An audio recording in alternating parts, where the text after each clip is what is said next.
Hello, I'm Eric Ludwig. I'm a certified financial planner and the CEO of Stockbridge Private Wealth Management. This is October 31st of 2018. So first of all, happy Halloween. And what I was thinking today is that while it's Halloween just today, it's been a pretty scary month. So I wanted to just take some time to go over a couple of ideas. My goal is to do 3 different things in this video. The first is just to give some perspective on this month's market moves, put it in relationship to other time frames.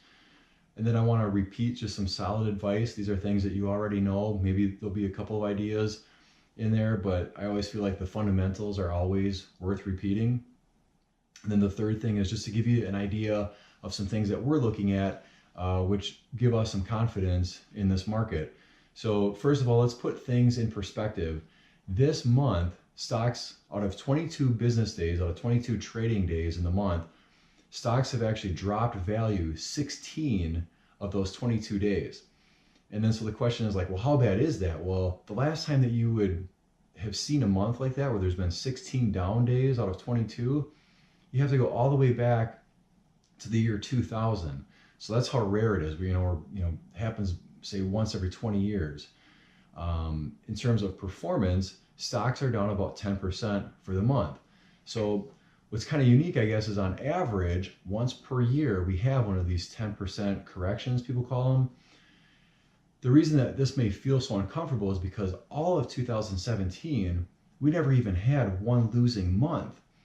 Now all of a sudden, we're getting this 10% correction in 1 month, which feels uncomfortable, right? So to also put this in perspective, in October of 2008, when the market really crashed, what's kind of interesting is only 13 of those 22 trading days were actually down. So we've actually had 3 more down days this month versus October of 08.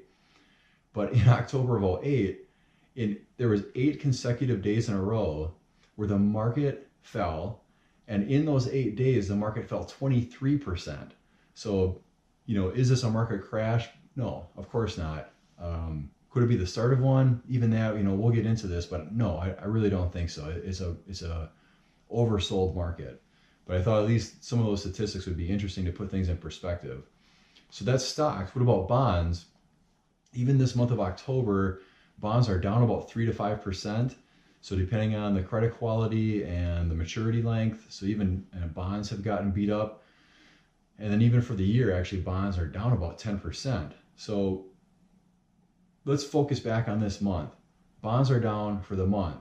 There's some good news and some bad news there. The bad news is, of course, for anyone that's in a diversified portfolio, we hope that when stocks go down, that bonds go up to make up for that move. In this month, there really was no protection there for being diversified.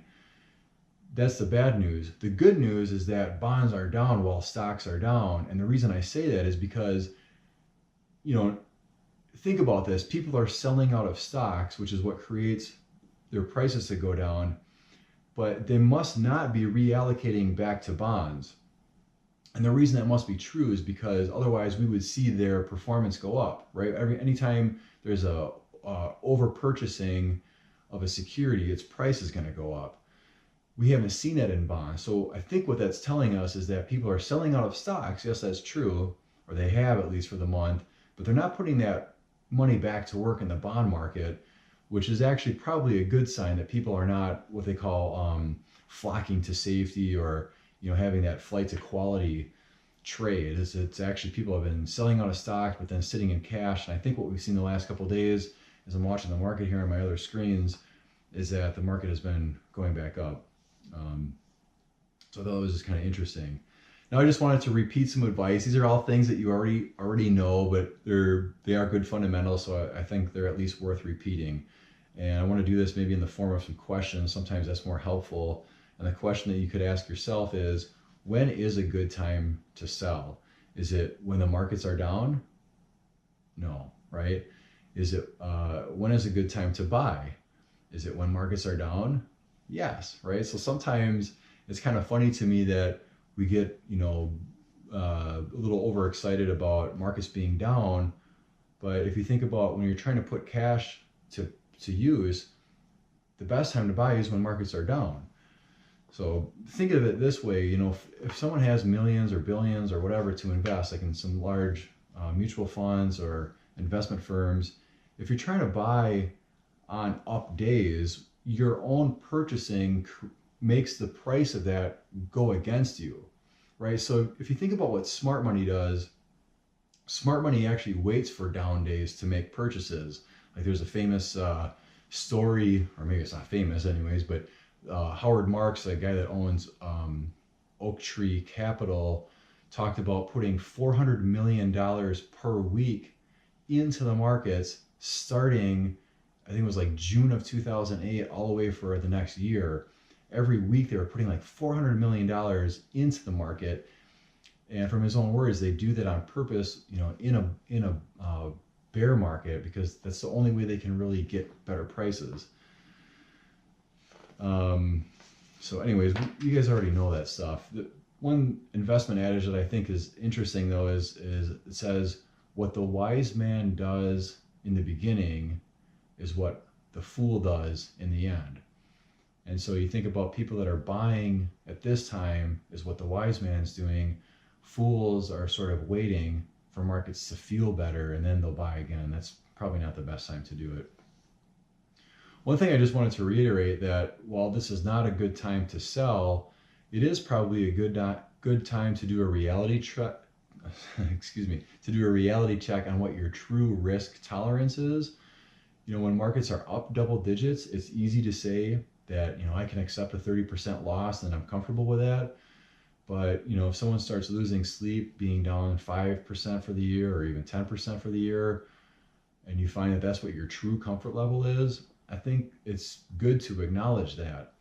And while I wouldn't do anything about it now per se, I do think it's worth sort of sticking that in the back of our mind. And then when things do bounce back, if you really have had some troubles sleeping through this, then maybe it's a time to consider readjusting things once markets have rebounded a bit.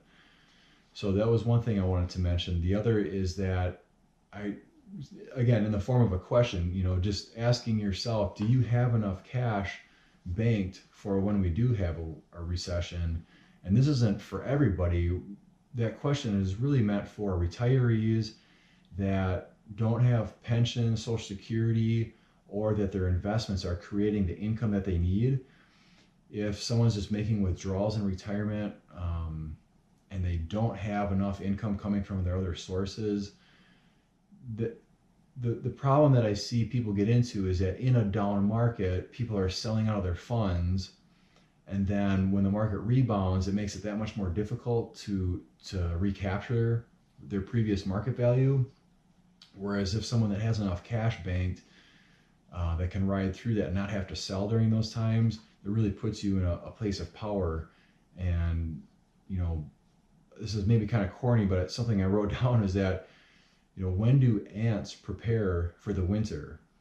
They do it all summer long, right? And if they wait until the fall, it's probably too late. It's the same thing. If we're waiting for a recession to happen, which I think is still 2020 or later, if we're waiting for the recession to happen and then going to start stockpiling cash, it's probably the wrong time to do it. You probably want to start doing that, again, in these limited situations, retirees that don't have enough income. You want to start building that cash pile earlier. And so some things that you might be able to do now are think about ways that you might be able to cut some expenses, find ways to build some cash reserves, and then again, reassess what your true risk tolerance is. If you found that you can't sleep through something like this, how are you going to do it when the market's actually down, say 20%? So those are a couple things to think about. I wanted to end this on just giving you some ideas of some things that we're looking at in the market that still gives us a lot of confidence. And the first is earnings seasons. The majority of companies that have reported in this month in the S&P 500, so we're talking about the 500 largest companies in the market, most of them have already reported their quarterly earnings. 90% of them have beat analyst expectations. And for us, that's mother's milk, right? That's what drives market prices, at least in the short term, is can a company beat what its analyst expectations are for revenue? and 90% of companies have beat their expectations. So that's really good news. If we were seeing the opposite, then I would start to be worried. If there was like 90% of the companies were coming in under expectations, then yeah, that would be room for concern. But that is not the case. The truth is, companies are making tons of money, so I don't think this is a reason to get concerned.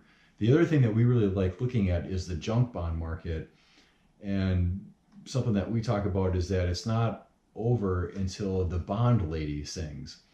And what I mean by that is, think of this: a bond is a loan, right? It's an agreement to receive payments of cash, and then at the end of that term to get your capital back. If you loan $1 million to, say, Apple, you're not concerned about getting your money back. But if you're, say, loaning $1 million to a real estate developer in Detroit, that'd be a different concern. The point is that bond issuers have different credit qualities assigned to them, and ones that are rated triple B and higher are considered investment grade. Ones that are double B and lower are considered high yield, or what they would call a junk bond. Now, the point is that when junk bonds sell off, when they go way down in value, that's the time to start getting concerned, because like we say, that's when the bond lady is singing. Because what that means is the bond investor is now all of a sudden concerned about getting paid their payments and their principal back at the end of the loan. What we saw in 2008 was stocks go down 50%, and we also saw this junk bond market go down 50%. In this last month, when we saw stocks go down 10%, we saw even high yield or junk bonds go down like 3 to 5%. So again, there's not this overarching concern about even the kind of the shadiest of businesses that are, would normally have difficulty paying back their loans. We haven't even seen that market sell off. So while it's something to keep our eyes on, certainly, the smart people in the room that are investors in these junk bonds haven't shown any concern over getting paid back on what would be the kind of the worst area of the market, the highest risk. So anyways, in closing, it's been a volatile month. We've had lots of down days. There hasn't been any reprieve in holding bonds. But as usual, I just want to remind people probably a smart thing to do is to stay the course. If you are retired, I would start thinking about, building some cash position over the next couple of years. It's not like you have to do anything drastic overnight, but just start thinking about that. And then the final thing would be to really sort of gut check your risk tolerance. After going through something like this, if you really have been super uncomfortable, not that I would do anything right now about it, but it might be a reason to reassess your own risk tolerance, and we can make portfolio adjustments after things have rebounded. So hopefully that gives you a couple things to think about. Remember, corporate earnings are still beating expectations. Junk bonds are still doing really well. And most importantly, I just wanted to wish everybody a safe and happy Halloween. If you have any questions, feel free to call or email, and look forward to talking to you soon. Thanks.